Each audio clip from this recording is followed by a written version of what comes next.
Welcome to LOA Today. I'm Walt Thiessen. I've been doing this podcast since September of 2012, and boy, are my lips tired. This is your daily dose of happy. We are so happy you decided to join us today. Debbie G is experiencing jet interference at the moment. She lives in California, of course, and in Huntington Beach, they are preparing for an air show this weekend, and they are practicing directly over her house.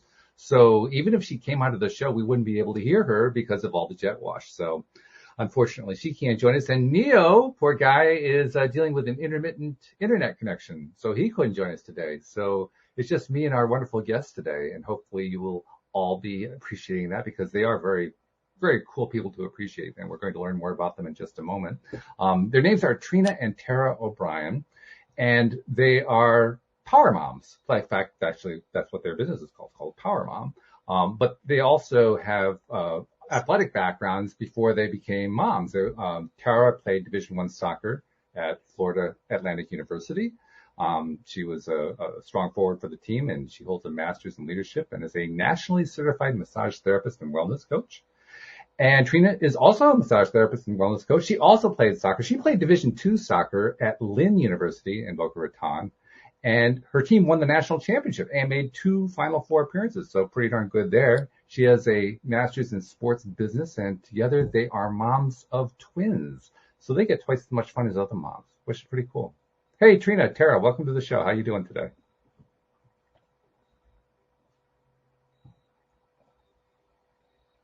Oops. What happened? I think they froze up. Their connection froze. Hello, can you hear me? Testing 1, 2. Okay. For whatever reason, they cannot hear me at the moment. I'm going to leave them a little message.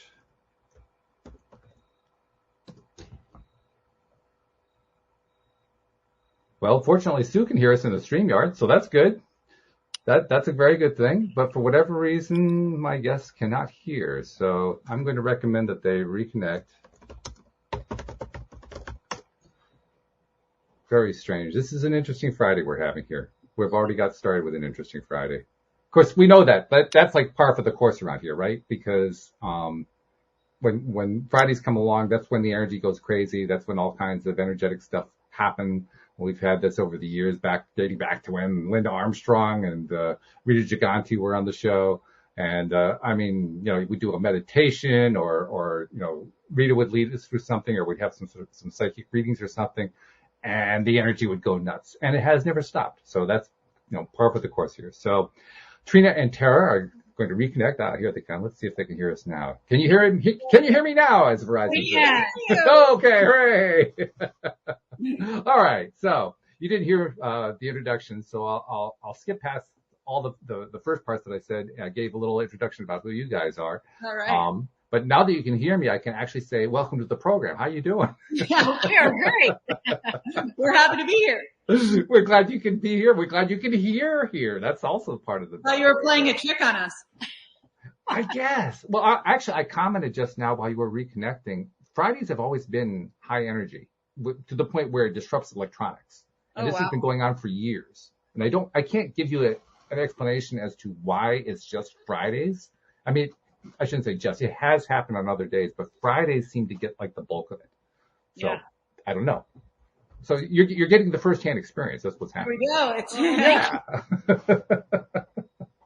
So anyway, I was talking about your sports backgrounds and the fact that after you left the college academic environment and got together and you started a family and you have twins. The comment I made is that you guys get to have twice as much fun as most moms do because you have the twins. But I also want to hear your story from your perspective. So welcome to the program and tell us a little bit more about you guys. All right, absolutely. Great. Well, I'm sure you gave a great intro, even though we couldn't hear it. Well, you can play it back later, But I'm Tara, and this is Trina. We are partners in life and partners in business. As you mentioned, moms to 8-year-old twins. Tristan is our little guy, and he is a fully functioning, rambunctious, amazing little 8-year-old. And Tegan is our daughter, and Tegan has some significant special needs that we attend to on a daily basis. And so he is super loving to her, and she has given us the gift of patience and just learning a lot more about people and being able to tune in to their needs. So that is us and our family, and we created Power Mom about 7 years ago. And I can certainly tell you how that sort of came about because it's a fun story. Yeah, let's hear that one. But I was working in corporate America at the time, and we had just had the twins. They were just shy of a year old. And I remember it was freezing cold. We live in Colorado. I went outside to the car. It was like 5:00 at night, just about snowy-ish. And I turned the car on, trying to get warm. And I remember having a complete and total meltdown, Walt, like just full on meltdown. And if there's any moms out there, I guarantee that they can relate to this in some facet of the beginnings of motherhood.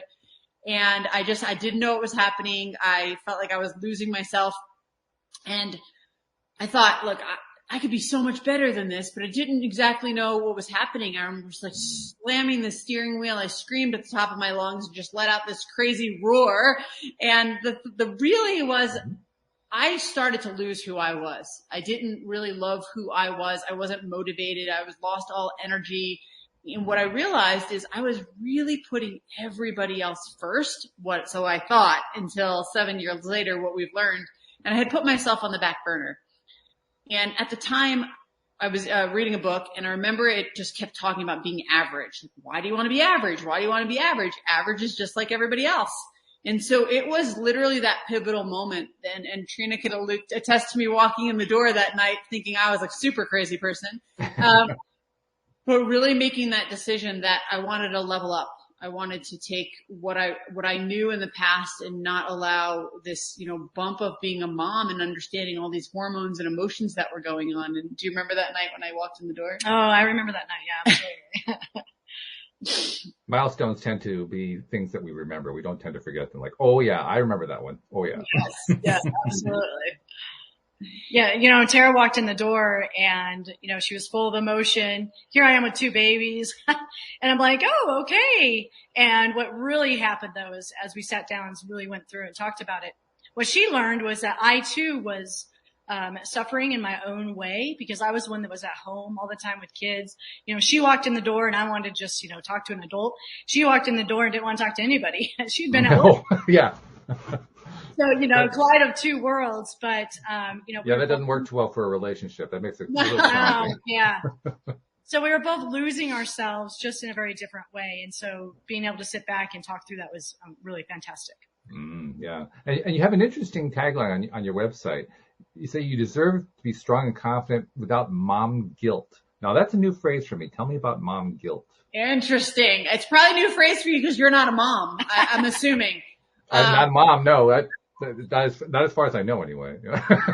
And thank you for bringing that up because that evening, I'll reverse for a second. I said, look, we've got to find something. Like there's got to be something out there for new moms. And now what we've realized is moms who are letting kids go to college, moms who are teenagers, there's all these different phases of this mom life, and mom guilt is so real.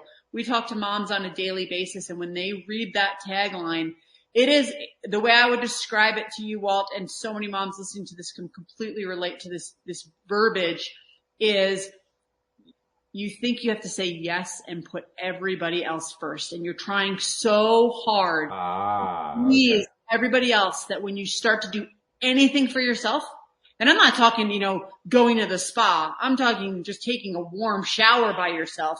You feel guilty. You feel guilty going for a 30-minute run because, oh my gosh, what am I missing and who needs me? You feel guilty, and as a mom, every single mom on the planet can relate to, am I giving them good enough foods? Are they getting enough love? Are they getting enough sleep? And so it becomes this real thing that's super embedded in a mom. It kind of sounds like people pleasing on steroids. Yes. Yeah. And then you have the kids who are demanding of it because they're demanding little buggers. Like, they just. Well, they need what they need. Yeah, absolutely. Yeah. And they need it right now. Yeah. Yes. I'm always like, do you think it just pops out of the sky? It's just going to fall. Yes. So look, at that time, we looked around. We could not find something specifically for the mom. And there's a lot of different things out there, but what we said to each other is, we can do this. So let's take what we both know, which if you've said this in our backgrounds, I don't know, but obviously athletes, massage therapists, we've done a ton of self-development, and we said, let's just continue to pour into this. Let's learn. So not only can we help ourselves, which we wound up doing, and then we can help others. And so we've cultivated this wonderful culture and amazing, crew of moms to help them go from being exhausted to energized and unmotivated to being confident. And then really people say like they don't have time. And so we help them create that time, and that's all about what we do. It's a interesting pattern. I've mentioned this many times before on the show, how we get guests on who have what I generically call a crash and burn of some kind. And it varies from one person to the next. It can be something that's, directly out of their experiences they were growing up. It could be, something they experienced when they're in their teens or 20s. It could happen in their 50s. It can be related to careers, relationships, health. It could be related to all kinds of stuff. But the bottom line is the crash and burn. And then there's the aftermath where they find some way to fly like a phoenix, and they end up flying in a way that they never would have thought they would have flown like that before. It would not have been part of their consciousness. I can tell from the way you're shaking your heads up and down. Yeah, that was us too. We had no idea we were ever going to do anything like this. Yeah, at all. No, and it is. It's, these things happen in life, and there are these pivotal moments that allow you to kind of soar, as you said. And so it's very interesting to look back. And we were only forced to do this as we started doing podcasts and started writing the book and understanding like, wow, this was a very, very specific moment and a very crux thing that happened. Yeah. And when you come through it on the other side and find yourself flying like that, well, two things. First, I found that in almost all cases, the people who end up in their new space, whatever that space is, of doing something that they had never thought about doing before, they find that the skills they had developed leading up to that all kind of fit in ways that they never would have predicted. Yeah. Did that happen for you? Yeah. Well, it did for me coming out of corporate America, but being a leader and a coach in that space for sure. Mm-hmm. And so taking those skills and being able to now translate them to the teams that we run and the moms that come through our programs and success they're having. To your point, like I never would have taken that skill set and thought it would have transferred over to what we do today. And it certainly did. And I think this holds true for you with coaching. Yeah, coaching. We both, played soccer, and then we both coach soccer, and it's second nature for us to be able to do, spend time with somebody and understand where they're at, where they want to go, and then how to get them from, from that starting point to, we call it your A to your B, how to get there.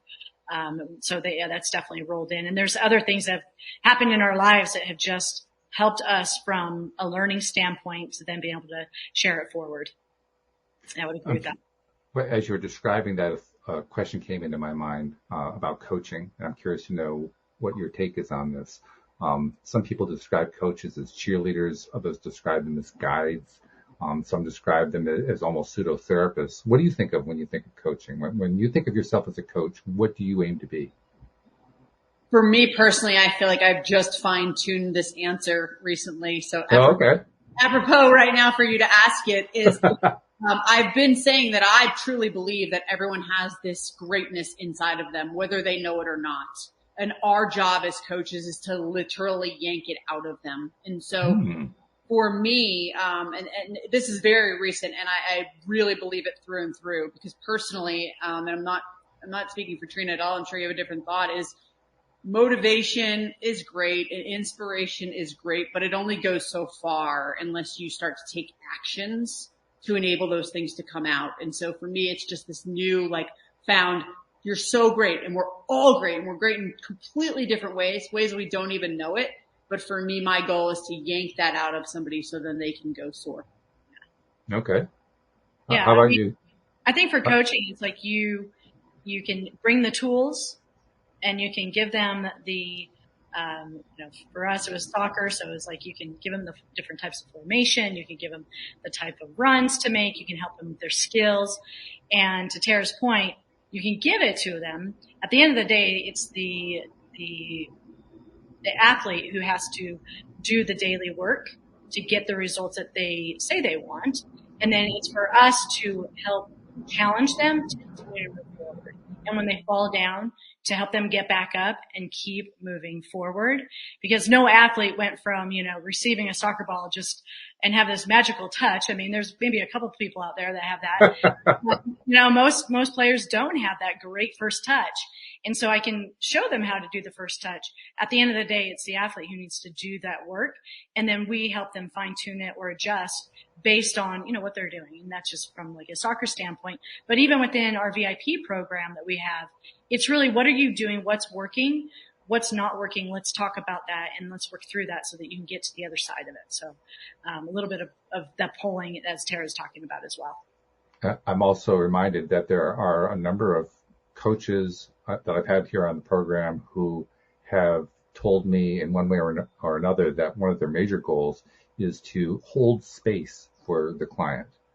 In other words, find a way to, in their own minds, hold that customer, hold that client in a mental space of wholeness and wonderfulness. And I am not only here for you, but I believe in you. You are a whole person. You're not broken. You don't need fixing. Yes. It's not like there's a repair going on here.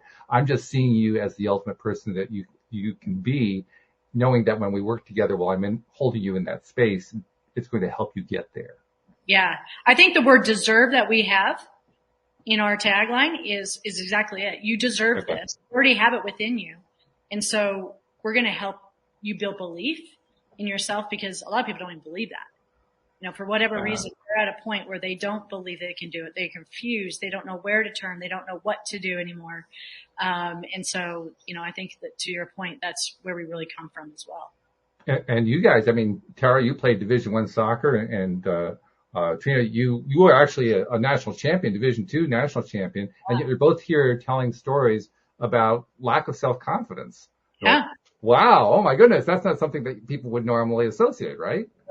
Right. It is amazing, what people go through, and you would never associate it. And we look at all of these icons and we assume that everything's fine. And oftentimes it's putting it together. It's finding some of the right mentors, the right role models, the right coaches, the right people to help you with that. And just what you were just saying, I've had this new thought process in my head. And the way I look at this is, if you've received a box and it's blank and you open it up and you look and there's like 1,000 puzzle pieces. You don't know if it's a puzzle of a flag, of a bear, of a table, of a chair. Like, you have no idea what's inside of that. And I really truly think a lot of moms, that's how they feel. It's like, I know this, and all these pieces, but how exactly do I put it together? And the number one thing we hear is lack of self-confidence and negative self-talk across the board. It is the absolute number one thing. I'm smiling because listeners know that my two things that I believe are the two that combine together to basically predict whether or not someone is going to be successful in whatever it is they're trying to be successful in life are self-confidence and social connectedness. Here you are talking about self-confidence. Like, yeah. Yes. It is so true. And, I think we all have, it's good to have moments where we're not 100% confident, because what that does is it challenges us to grow as a person. Mm-hmm. Because if we just walk around like, we know everything and we're super confident in everything we do, well, then how do we be challenged? And I know I've been challenged in so many different areas of my life, and I'm that much stronger and I'm that much more confident because of those moments where I've had to have the growing pain, and I've had to, reach out and say, hey, I'm not sure how to do this. Can you help me? Can you teach me? Tara and I both get coaching in different ways, because we know that we need that constant, challenging and growth as well. Well, it makes sense. You really don't grow anything when everything's fine. Yeah, right. When everything's fine, like, well, what do I need to grow for? What's the point? Hey, this is great. I'm loving this, I'm comfortable. Yeah. Well, we're in sync here on what you're saying. It's like everything you say, I'm like, we just said that a couple of days ago, which is crazy. It's Welcome really to LOA Today. That's the way it always works around here. It is, and it's definitely maybe a Friday thing for sure, but it's this complacency, it's everything's fine, it's this very soft comfort zone that people get into. And again, the greatness part of it, but ultimately we see the moms that we work with level up. Level up because they know there's a different level. Level up because they know there's something more versus just being fine with everything. It's interesting too, because we do call it a comfort zone, which is odd because it's almost never comfortable. Yeah, right. I call it a familiar zone for that reason, but we always call it a comfort zone. And I guess what makes it comfortable is that, well, it's more comfortable than having to do something to go outside the zone. Yes. So in that sense, it's more comfortable. But most of the time, it's pretty darn uncomfortable. Yes, I agree. It's pretty odd, really. So tell us a little bit more about the program. What do you guys do? Like run us through what you do when somebody goes to your site. They experience you for the first time. Yeah, so you can go to the site. We do have some trainings on there. We actually have a lot of different free takeaways that people can have to help them with different areas. But the Power Mom VIP program is really about developing a mom holistically and helping them really get stronger. And we don't mean just physically stronger, although that's part of it, but stronger in their mind and their body. And then confidence comes along with that. And one of the key, we call it our secret sauce to success, is what we call the daily practice. And, it is a way for moms to every single day know what it is that they're going to be doing. And this will help them, and it will help them build and create. And so there's actually 4 power components to it. And the first one is called Building You. And this just helps moms gain clarity on the exact steps that they need to take to reach who it is they want to become. And so we call this your 2.0 version. And we really have the moms work on mindset as a part of that. So for an example, I want to give you examples within the 4 power components, because I want your listeners to be able to walk away with something they can do starting today. And one of the things that Tara mentioned earlier that moms don't do is they actually have a lot of negative talk going into their mind. They don't believe in themselves. I'm not good enough, whatever it is. And so what we have them do, and this is something that takes 3 minutes, it's free, and you can do it right away, is what we call declarations. Now, the part of this that's really important is the key thing is involvement. So you want to be saying it out loud, and you want to be touching yourself. So I always say, touch your heart, let yourself feel this. And you can say things such as, I am filled with the energy of health and vitality. I am full of confidence in my abilities. I love myself. I respect and believe in myself. Whatever it is that you want to be able to declare every day, look in the mirror, put your hand on your heart, say it out loud. I'll do this after I brush my teeth. I'll just sit there and I'll do it real quick. And it really is really simple. I'm just smiling here because you're hitting on some of my favorite topics. You're talking about mindset. Everything starts with mindset.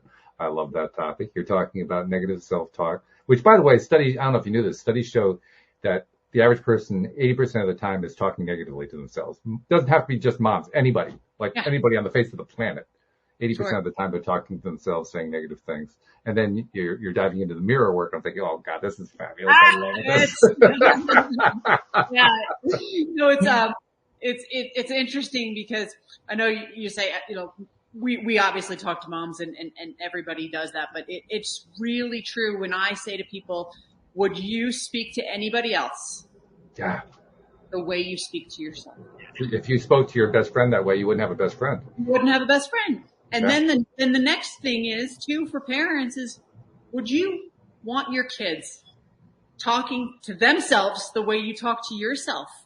And they're just like, oh my gosh, no, I never thought about it that way. And it's like, this should help fuel you because we're not conscious about what we do to our own being. And once you become conscious, then the struggle becomes well, first of all, you recognize, oh my God, I really do talk to myself that way so often. How the hell am I going to reverse this darn thing? I mean, I can do affirmations. Affirmations are great, but then there's the rest of the day.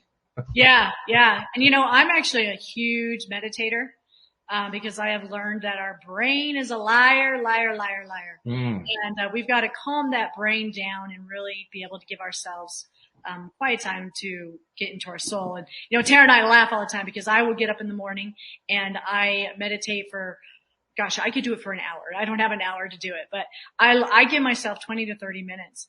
Tara's like, if you make me sit on the couch and meditate the way you do, I'll go crazy. So she likes to do meditative walks. So she takes the dogs. I do the same thing. I love that. Walking meditation. Yeah. That's exactly what I do. Every morning I take out the dogs who don't talk back to me.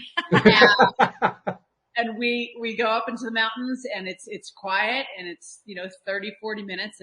So to each his own, I say, as long as you're carving out that time. Yeah. Yeah. Oh, yeah. And I found I can actually do the other kind of meditation too. Although the kind where I'm just kind of staring at my navel, that one I can't do too well. I have to have something else going on. Something, even if it's just focusing on breathing, I gotta have something going on. Because otherwise I instantly go to those negative thoughts. So the navel maneuvers just don't work for that. But if I can find something else to redirect my attention to, then I can change my focus. I can stop. I can notice when my mind is wandering over to, I can't believe I did that stupid thing earlier today, and pull it back to, I feel really good right now, or whatever it is I'm trying to pull myself back to.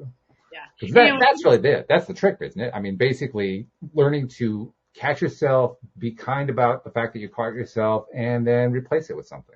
Yes. Yes. And I have found that meditation really helped me. I know I can tell a huge difference between when I have and I haven't meditated for the day. So I make sure that that's part of my practice. People always say to me, well, I can't meditate. And to your point, there's all kinds of different types of meditation. So it's really about finding what works for you to help give yourself that time and that space. Yeah, I'm sure you guys recognize this, but my wife knows when I haven't meditated. It's very obvious to her. She sends you to the meditation corner, doesn't she? And of course, it works both ways. We can both tell when we're struggling. That was just when you're partners, you just know. Nobody has to explain it. It's so I'll go into the next power component. So it's called fueling you. Okay. And this is how we have moms learn how to keep nutrition simple without counting points or calories. Oh, nice. Yeah. So moms are busy. We are busy. We just keep it simple. And it's so confusing. There's so much out there. And people come to us all the time. Moms come to us all the time. I don't know what to do. I've tried all these different things. And we say, let's dial it back. Let's keep it simple. And so one of the tips we're going to give your listeners today, and this is for anybody, obviously, and this one's huge. And I don't think people understand the power of this one. And it's the importance of drinking enough water every single day. Thank you. Thank you. Yeah. Our bodies, that's how it communicates. Yep. We need water. Water. And we're huge fans of it. In fact, sometimes we'll say to moms, well, how much water do you drink every day? And first of all, they don't know how much water they need to drink.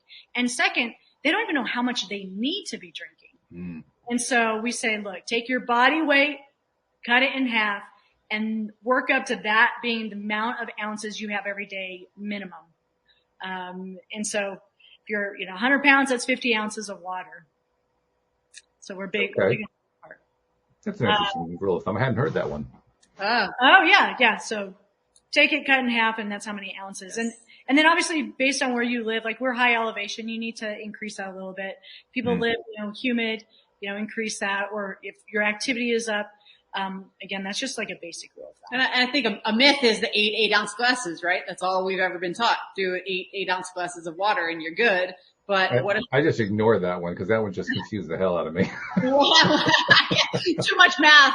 But what, if there's a guy. No, not the math. That wasn't what confused me. What confused me was, okay, do I have to drink it now? Do I have to wait an hour? Like, no, just drink. Don't go crazy with it. Just drink the water. Yeah. And so with the water thing, really simple. Keep it next to your bed when you wake up. We always say try and get some, water in all throughout the day. You've seen me probably sip this because it's a habit literally throughout this entire episode. Sorry if it's annoying you. It doesn't annoy me. Like I have my water cup every single show, Find a water bottle that you love to drink out of. Some are just annoying, right? To drink out of. So find something you love. Yeah. And then for people who are not drinking water, which is a substantial amount of the population, we say set your alarm if you need something to remind you. So you're not trying to drink like a gallon of water before bed, right? To your point, there's no rules of when. It's consistency like everything else.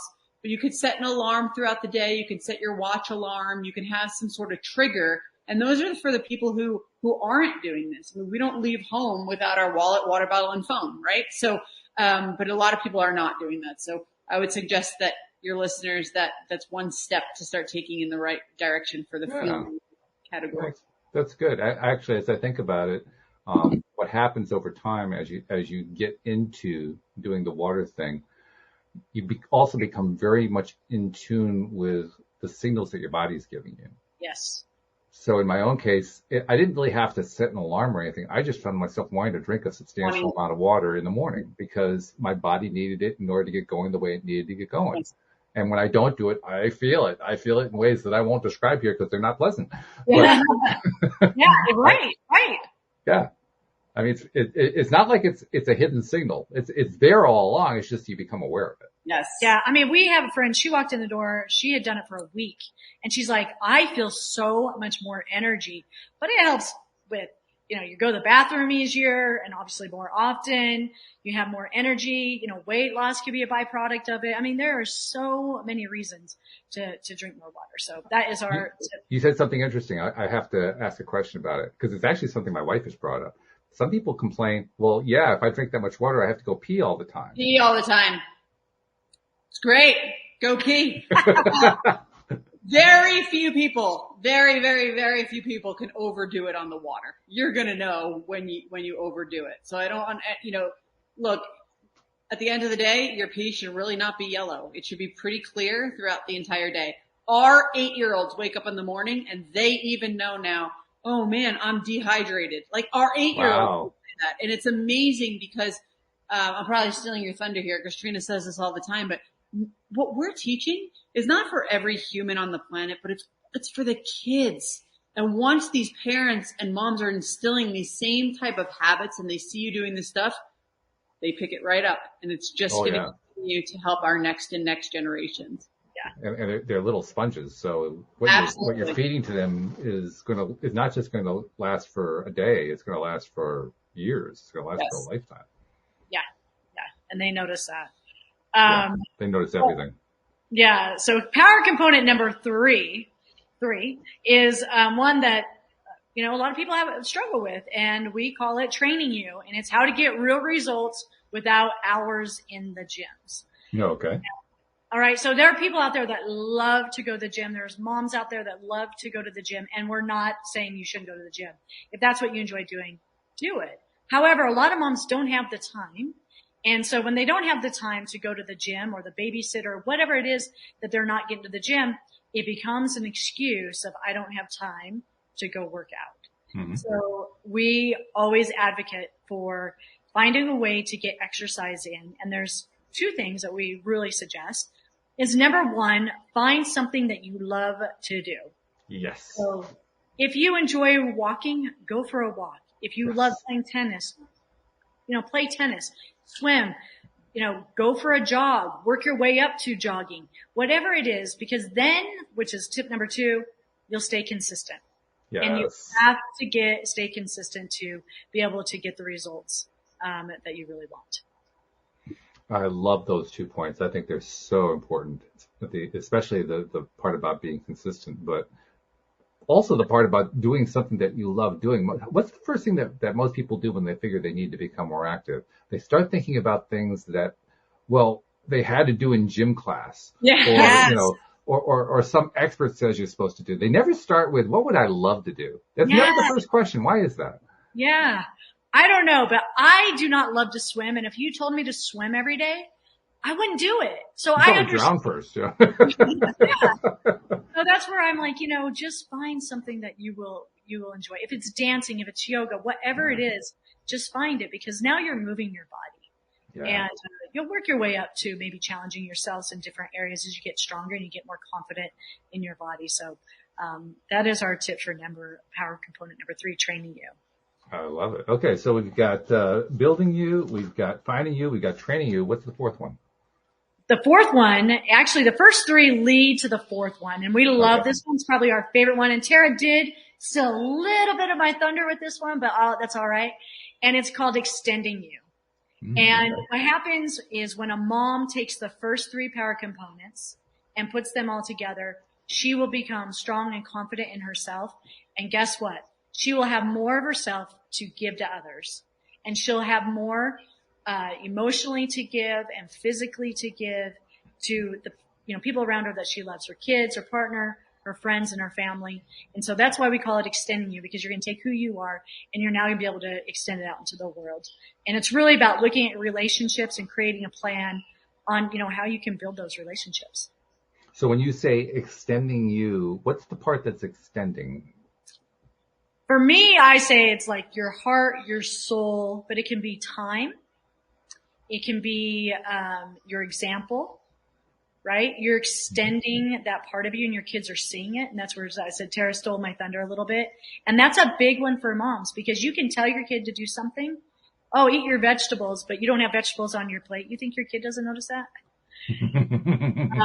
So it's really like be the example. Like our kids know that we take walks, that we meditate, that we exercise. They look at what we're cooking and what we're eating. Now, does that make it always easy, and does it make them want to do it? Well, no, they're kids, but they're people too. People absolutely have preferences. Everybody has preferences. Yeah. I don't care what age you are. Yeah. And so that's the extending you part of it. Okay. That's very good. I'm loving too. I mean, you put mindset in with the building you, the first, of the 4 pillars, but really the whole thing is mindset. Everything that you're describing there is part of mindset. And yeah. I applaud you for that. But I also remind everybody, all of the things that we do, no matter what program you do, no matter what approach you take, it's all mindset. Yeah. It's all about what's your mindset going to be, and what mindset do you want it to be? Yeah. That's another one of those questions that never really gets asked. What mindset do you want? Usually it's, well, here's the mindset you should have. Yeah, but how about what mindset do you actually want to have? What's important to you? What do you value? Right. Yeah, right. And as we are doing this discovery, because it's not cookie cutter, it's very individualized, because everybody is very different and everyone's schedules are different and life looks different. It's exactly what you just said, is asking the questions of who is it that you aspire not to be and not to become, because you are who you are, but what are those level up things? What, if you could write this on a white piece of paper, what are the things that within reason you want to achieve? And I think it's so different than goal setting and so different than a lot of the stuff, because it's giving you the ability to say, this is what I want and this is the path that I can take to get there. Yeah, I like that. That's really, really good. So I'm going to give you a tip for extending you, and I love this one because it's a little challenging. It's a little challenging for some of us. It's probably more challenging for me than Tara. But it has been found that when we go out and we give more hugs, we actually help so many different parts of the body. Right? And it's not just us, but when we give a hug, we share a lot of what goes on. There's different hormones that help us feel better. And so our thing is to go out and give 8 to 12 hugs every single day. Wow. See, now Walt says, wow. So that's how I felt. But it will actually help your body be healthier, and it'll grow your relationships. It obviously shows people that you care about them. And really, we really want connection. And I know that, I don't need to go down the rabbit hole of, what COVID has been like for people and how that has taken away connection. And so this is a great way to repair and extend and grow those relationships that you already have. Well, we talked earlier about the value of dealing with uncomfortable situations. COVID, in this sense, was actually a blessing, because it helped us really appreciate just how important it is to have those connections, the physical connections with people. I mean, we were able, fortunately, to connect to each other via the internet, via online media like this one. But still, people began to realize I really need that day to day in the same place, in the same room, talking with somebody kind of connection. Yes. Yeah. They didn't appreciate that as much before, I don't think. Yeah. Like I kind of want to jump through here and hug you, Walt. Well, thank you. I appreciate that. I love that. That's great. This is very similar, and it's interesting. Trina said it's a challenge, and some people hear this and like, hugs. The oxytocin and the different things that take place and how this all chemically reacts is astronomical when you start to look into this. And I give the same thing with the water, and people are going to think you've gone off the deep end. But if you set your alarm, and I've done this, and so do our power moms, is we have them set their alarms and just get up and go hug somebody. And it could be your kid, your partner. If there's nobody around, science proves that if you hug yourself, this works. Your animals, it is unbelievable how relationships begin to get repaired just by hugging. That's really interesting. I'm glad you brought animals in too, because they are vital, I think, for so many people. Some people, they just don't want to have pets in their lives, and I appreciate that. But for many, many people, pets are one of the most valuable relationships they can have, in part because pets don't really demand a whole lot. Like I said, they don't talk back. Yeah, well, they don't talk back. Well, sometimes they talk. Ours do anyway. Our cats do, but for the most part, they're relatively quiet. You know, they want to be fed, they want to be let outdoors, they want to be petted, and that's about it. They're fine with everything else after that. You know, And they're always excited to see you. they are every single time. Yeah. It's a personal welcoming committee every time. Yeah, it's true. Yeah, and having that is that will get you through a lot of stuff, because life throws stuff at you. It really does. It throws all kinds of stuff at you. And the challenge isn't to eliminate the stuff that's being thrown at you. That's my take. I think it's probably going to be your take too, but I'll be interested to see what your response is. To me, the whole thing is, when the stuff gets thrown at you, how are you going to respond to it? Are you going to feel rotten about it? Are you going to be pissed at it? Are you going to guilt somebody about it? Or are you going to find some way to perhaps appreciate it and say, wow, I really learned something out of that, or I thought about it differently from where I used to, because I used to beat myself up and now I don't beat myself up. How are you going to handle the stuff that comes your way? Yeah. The stuff's there. The stuff doesn't stop. The stuff just keeps coming. It's a question of how you got to respond to it. Yeah, so I think awareness is something we really talk about. And we talk about the 2.0 version, like where somebody wants to go.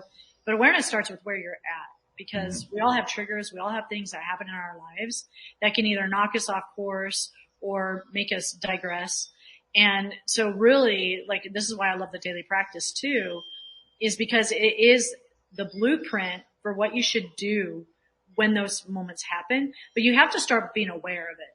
So for instance, if I'm a stress eater, right, I know that the days I'm stressed, I want to go to the fridge. Being aware that I'm a stress eater helps me be like, I know I'm stressed. I'm not going to go to the fridge. I'm really not hungry. I'm just stressed. I'm going to go work out and I'm going to relieve the stress. So that would be an example of how to take awareness of how things come at you and then be able to work on that and creating time and space for yourself, and then jumping in the daily practice when you do get knocked off course. We all do. Mm-hmm. That phrase you used, stress eater, it struck me as having a double meaning, because, I mean, the way you used it would be the obvious meaning, I think, but it also occurred to me, well, when we get into that mode, we do tend to eat stress. It's like we have the stress, so we can't get enough stress, so we get more stress, and we just keep finding ways to take in more stress. It's not like we're deliberately trying to undermine ourselves, but we end up undermining ourselves half the time, not even realizing that we're doing it. So I mean, that phrase actually is very evocative. Eating stress. Yeah. I like the flip. I like the flip on the words. Yeah. I mean, it's not something that you initially necessarily think of it. For some reason, it just kind of came to me that way. It's kind of bizarre. But anyway, okay. So is there more that we need to know about the program at this point? Well, look, we gave one tip for each component, right? We have multiple ways that we bring every mom through these different components, through talking about sleep, which we haven't even touched on, how to handle stress, what are what we would consider writing goals and things that you want to accomplish, and how do you do that to where they stick and it's not just something that looks fancy on paper, or that you can announce to friends. So we really take a lot of time and go individually through these different components. One thing we start off with is the facts, because we say the facts don't lie. So as Trina said, where are you today? It's very interesting to get a baseline and ask a lot of questions on exactly where you are. What's the true data? So then we can measure that as we move forward through the program. So if anyone's interested in learning more about that and they're listening to this, you can go to powermom.co, not com, but powermom.co/info, and we can send you over that. And really that would point anybody in the right direction. And we talk to all of our members via phone, like humans, and have that. Wow. You mean it's not just a computerized program? You get a human being at the other side? Oh my goodness. So, we really, want to intimately get to know who we're working with and have those conversations and get to know them on a granular level. So if anybody wants to visit us there, we'd be, more than happy to help. That's fabulous. I love that. You also were kind of talking about something there that I want to hone in on a little bit. And I'm trying to remember exactly how you phrased it. I probably won't remember it, but that's okay. But, well, let's go in a slightly different direction, and maybe I can kind of come in the back door on it. The thought that keeps coming to my mind over and over again as I listen to you guys explain your program, explain your approach, is that it ties into the original theme of the podcast, law of attraction. And in the context of what you just said, you mentioned writing things down, making lists in a sense, Sure. Setting your goals. And I'm curious to know, in your experience, do you find that when somebody lists not just a goal, but also lists things they want to have happen in their lives, or things that they are reaching for, that the act of writing it down helps to increase the likelihood it's going to happen? Regardless of anything else that they do, just that act of writing it down has power to it. Have you found that to be true? Yes. Yes is the easy answer. But there is story after story after story. And when you hear it the first few times, you think it's all like wackadoodle, right? You don't really understand it. But the more and more that you listen, that you hear, the stories that we experience, not only in our program, but different books and different things, it is literally the act of writing it down, living it, almost emotionally getting tied to that, and it comes to fruition. It's an amazing phenomenon. In fact, I had two gentlemen on who do a podcast of their own. They were on earlier this week, and we were mentioning how it's usually women who make the lists. Men don't tend to make the lists as much as the women do. Women, the woman wants to, meet a new partner, and she'll make a list of, okay, I want this partner to have all these characteristics, and they've got to be this tall, and they've got to have this much income, and they got to have, everything there. And then the person shows up, and it's everything on the list is that person right there.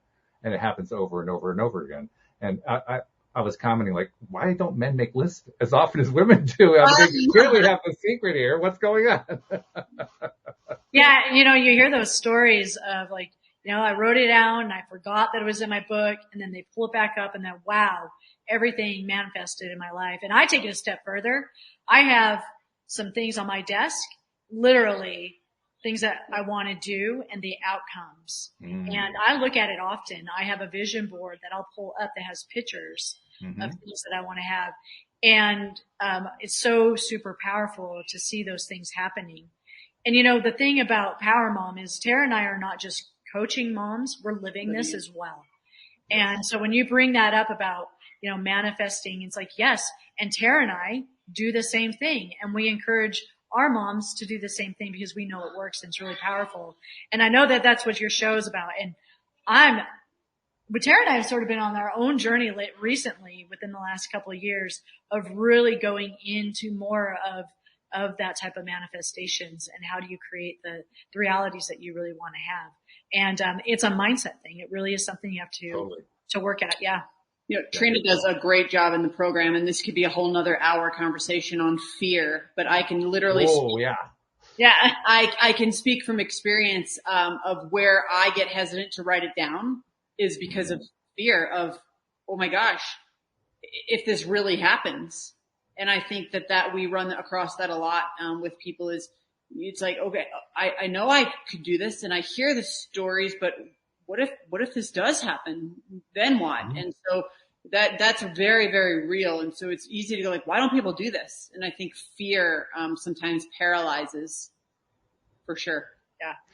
Actually, you're reminding me of something that I was thinking about earlier today, because you're right. I mean, fear can play that kind of a role and does for many, many people. I'm also realizing that there may be kind of another, I don't know if you can call it a fear, another type of mental block, let's put it that way, in that I think people have been trained unintentionally by parents and teachers and peers, business associates, everybody that they've ever met in their societies.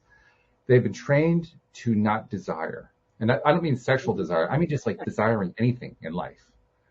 And I'm noticing it in myself. I'm thinking back on my own background and my own childhood and upbringing and coming of age and so forth. I always held back on my desire. It's not like I didn't have the desire, but I muted it. Like if you had asked me at any given occasion, on a scale of 1 to 10, how strong is this desire? 9 times out of 10, it'd be a 2. Occasionally it might be a 4 or 5. But the only time it'd be like 8, 9, or 10 is like, when my wife was hospitalized and I wanted to make sure she came through it. All of a sudden my desire was really, really strong. Sure. But most of the time, our desires are really low. We just don't allow ourselves to desire. Yes. And I think to roll into what you're saying, I think we also have limiting beliefs.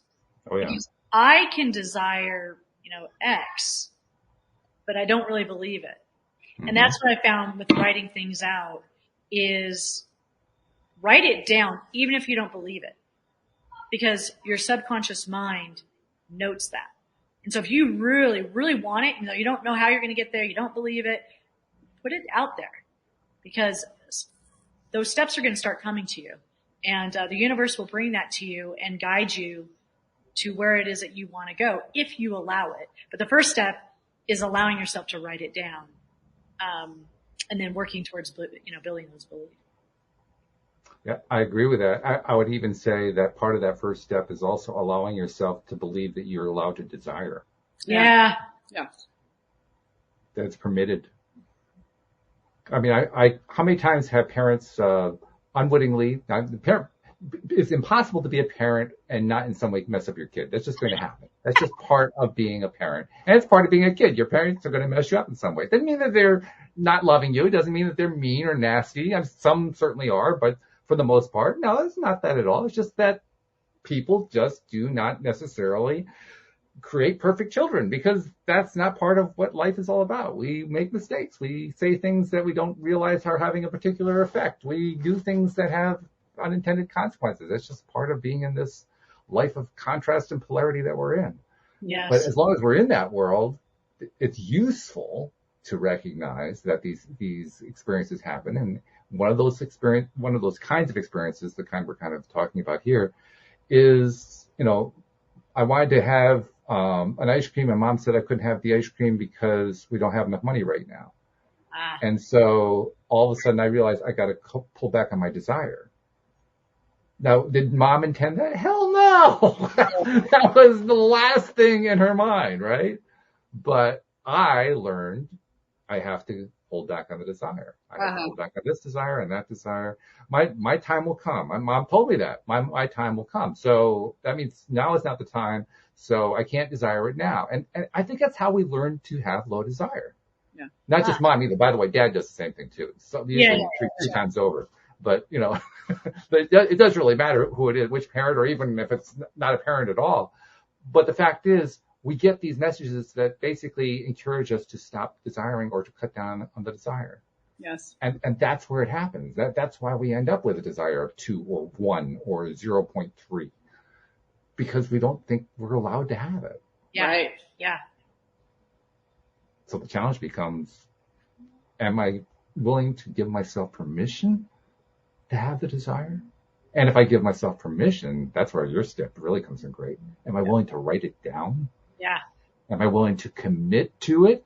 Oh my God. This is terrifying. Yeah. To actually commit to having a big, strong desire. Oh. Yeah. Yeah. And before, when people get into our Power Mom VIP program, these are some of the first steps. Mm-hmm. And I know sometimes people are like, well, I want to learn about, whatever it is that they want to know about.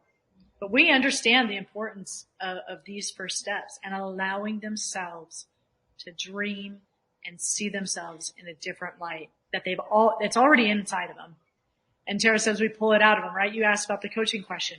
You pull this out because it's already here. Mm-hmm. And so we do spend time on really helping that person be able to dream again. It's a wonderful thing when the dream starts to flow again, especially if it's been stopped up for a long time. Yeah. Because that's when the cool stuff happens. That's when the magic happens. Mm-hmm. That's when the good stuff happens. Hey, this has been really, really fabulous having you ladies on here. I presume that the best way to reach out to you is through powermom.co, through the website. Yes. So if somebody wants to reach out and have a conversation with one or both of you, that's probably the best way to do that. You also have a book coming out, if I remember correctly. Oh, yes. That's Thank right. you for reminding us. We are in the midst of our book, and we're soon going to have an editor going through it, and then all the fun stuff of getting it out there. We will let you know and your listeners know about that. We're super excited. We really dive into, we touched on a lot here today, but we dive way more into it in the book. And it's been such a fun journey for us and absolutely delightful. And we're excited to be able to reach more moms. Have you fixed on a title yet? We have not yet. I've not. Oh, okay. So you're still playing with those ideas. Yeah, titling is always fun. Like, what do we call this? Okay. We're taking submissions. You're taking submissions? Okay. If you have an idea, please write too. Yeah. But we're looking forward to this not being our only book. So we're excited to get out there. There you go. That's a good way to do it. Because that actually makes it easier to title the book. Because now you don't have to get it perfect. Yes. Right. Because there's always the second book. Yeah. And we don't have to put everything in this book. That's the other thing. Right. Yeah. It's a step. It's not a final destination. Right. That's one of the hardest things with a book, because a book can be so overwhelming. Yeah. So maintaining that kind of perspective is really, really important. This has been great. Hey, there's one other thing I want to tell you guys that I'm making it a point these days to tell to all my best guests, which are really all of them, which is you guys, you have a lot of people who have, you'll never meet them. You'll never see them. They've seen you. They've heard you on a podcast. They read something that you wrote. They saw something you put on your website. They saw something you put out there into the world, and you help them in some way. Yeah. And you don't get the feedback on it. You'll never know what happened. You'll never know how it played out, but you deserve to be thanked for what you're doing with them. So on their behalf, thank you for what you've been doing. Thank you. Thank you all. That's sweet. Thank you. And thank you for what you're continuing to do, because you too. People like you, it's important. What you're doing, you're contributing to a better life, a better world for so many people. Thanks. Thank you very much. And thank you to Debbie and Neil, who unfortunately couldn't be here this time. They're going to be here next. It's really rare for Debbie not to be here. I can just kind of imagine her in the background, because she's like lightning in a bottle. She's got that much energy. And for her to not be able to come onto the show because of all the jets flying over, I'm sure it was kind of eating her up. Yeah. So, but, we'll look forward to having her back. And Neo is he's an amazing guy. He's a former Camden, New Jersey police officer who discovered law of attraction and completely transformed his life around that. So he has a whole fascinating story too.